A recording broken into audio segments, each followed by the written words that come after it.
எண்ணிக்கை அதிகாரம் 29.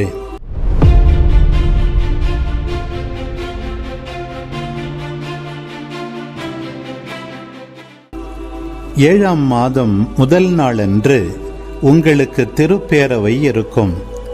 நீங்கள் கடின வேலை ஏதும் செய்யக்கூடாது. உங்களுக்காக எக்காலங்கள் முழங்கும் நாள் அது.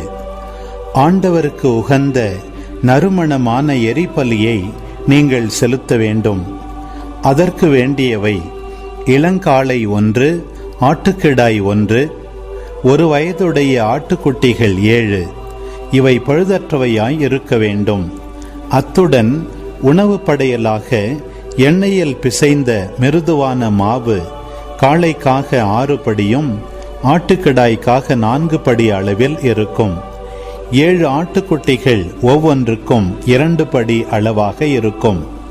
மேலும் உங்களுக்கு கரை நீக்கம் செய்ய பாவம் போக்கும் பலிக்காக வெள்ளாட்டுக்கிடாய் 1 தேவை.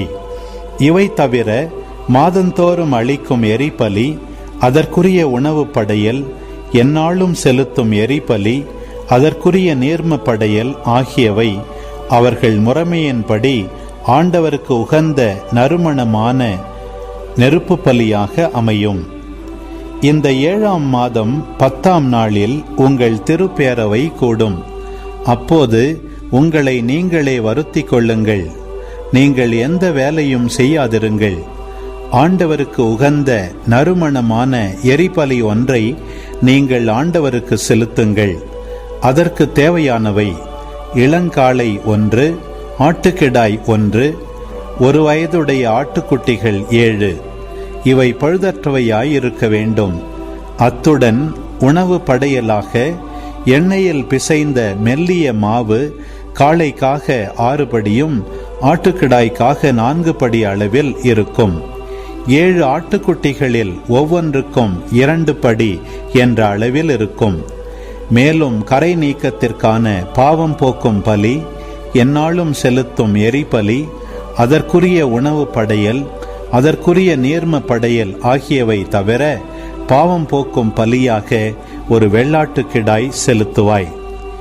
7ஆம் மாதம் 15ஆம் நாளில் உங்கள் திருப்பேரவை கூடும். நீங்கள் கடின வேலை ஏதும் செய்யக்கூடாது. 7 நாள்கள் நீங்கள் ஆண்டவருக்கு விழா எடுக்க வேண்டும். ஆண்டவருக்கு உகந்த நறுமணமான எரிபலியாகவும் நெருப்பு பலியாகவும் நீங்கள் செலுத்த வேண்டியவை: இளங்காளைகள் 13, ஆட்டுக்கிடாய்கள் 2, 1 வயதுடைய ஆட்டுக்குட்டிகள் 14. இவை பழுதற்றவையாயிருக்க வேண்டும். அத்துடன் உணவு படையலான எண்ணெயில் பிசைந்த மிருதுவான மாவு 13 காளைகளில் ஒவ்வொன்றுக்கும் 6 படி, 2 ஆட்டுக்கிடாய்களில் ஒவ்வொன்றுக்கும் 4 படி பங்கு, 14 ஆட்டுக்குட்டிகளில் ஒவ்வொன்றிற்கும் 2 படி அளவில் இருக்கும். மேலும் எந்நாளும் செலுத்தும் எரிபலி, அதற்குரிய உணவு படையல், அதற்குரிய நீர்ம படையல் ஆகியவை தவிர பாவம் போக்கும் பலியாகவும் ஒரு வெள்ளாட்டுக்கிடாய் செலுத்துவாய். 2ஆம் நாள் இளங்காளைகள் 12, ஆட்டுக்கிடாய்கள் 2, 1 வயதுடைய ஆட்டுக்குட்டிகள் 14. இவை பழுதற்றவையாயிருக்க வேண்டும்.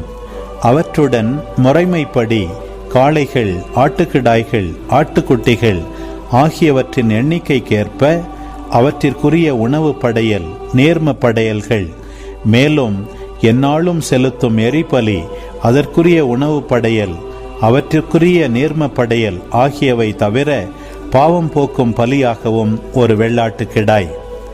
3ஆம் நாள் காளைகள் 11, ஆட்டுக்கிடாய்கள் 2, 1 வயதுடையனவும் பழுதற்றனவுமான ஆட்டுக்குட்டிகள் 14. இவை பழுதற்றவையாயிருக்க வேண்டும்.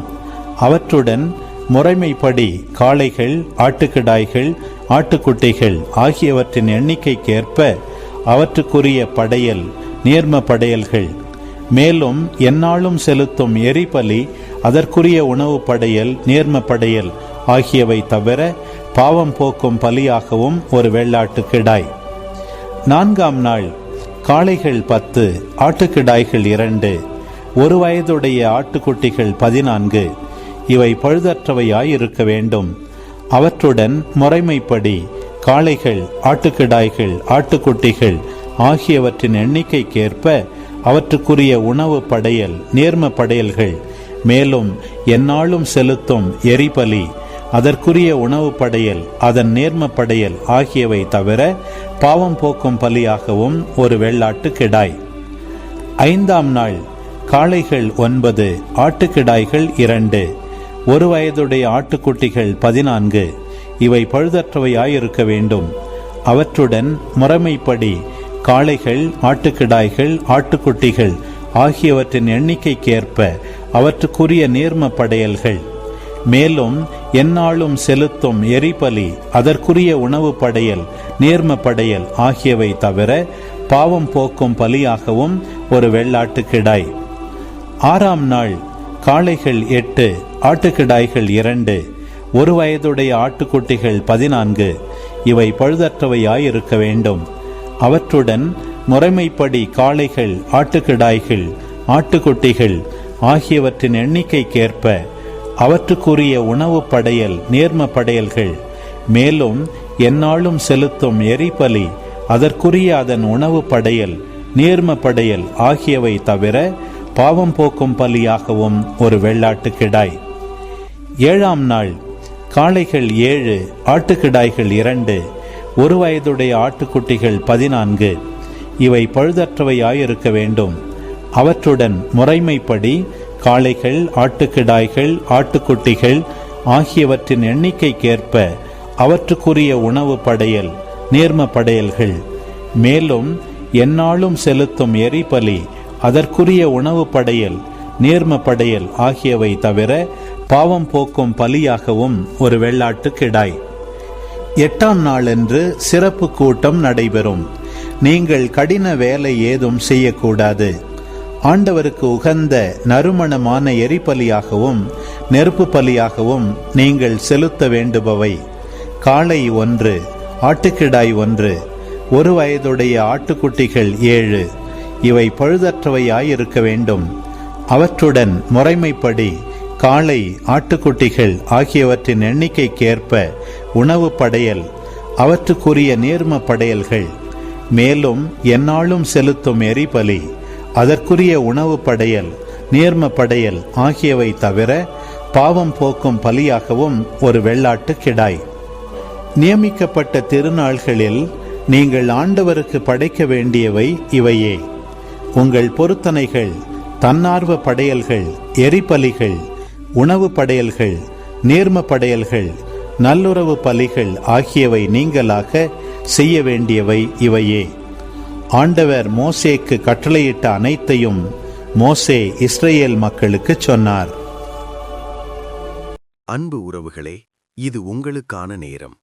இக்காணொளியில் ஒளி வடிவில் எண்ணிக்கை புத்தகம் 29ஆம் அதிகாரத்தை முழுமையாக பார்த்தும் கேட்டும் ஜெபித்தும் இருப்பீர்கள்.